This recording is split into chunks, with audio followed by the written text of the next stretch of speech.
আমি একটা ভিডিও বানানোর প্রয়োজন মনে করলাম, তাই একটা ভিডিও বানাইতেছি।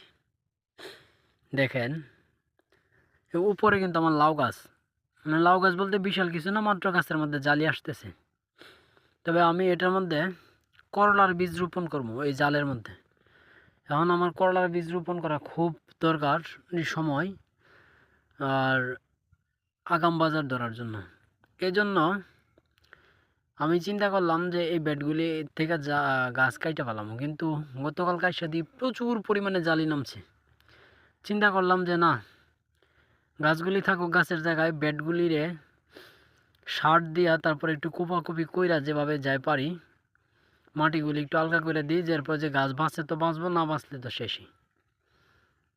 আমার এই বেডটা হইল নিচের অংশ 2 হাত, আর উপরের দিক দিয়ে হইল 1.25 হাতের মতো চৌড়া আর কি উপরে। এখন দেখেন, তার মধ্যে থেকে অর্ধেক অংশ কাইটা ফেলাইছি।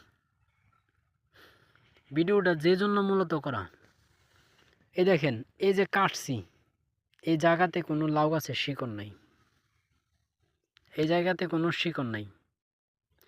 তার মানে গাছের যে শিকড়টা আছে এটা হচ্ছে এই যে গাছের গুঁড়া, ওই যে গাছের গুঁড়ায় আঙ্গুল, গাছের গুঁড়া থেকে আধ হাতও হয় নাই, মাত্র মনে করেন এই 6-7 আঙ্গুল। আর যেহেতু আমার একটা ব্যাট তৈরি করা প্রায় 15-16 ইঞ্চি পর্যন্ত মাটি আলগা, এই কারণে এইগুলি শুধু শিকড়গুলি নিচে গেছে, খাবার পাইছে নিচে গেছে। তার মানে হলো আমরা যে কাজগুলি করি, কী কাজ করি, পুরো জমিতে সার ছিটাই, এটা কিন্তু প্রয়োজন হয় না।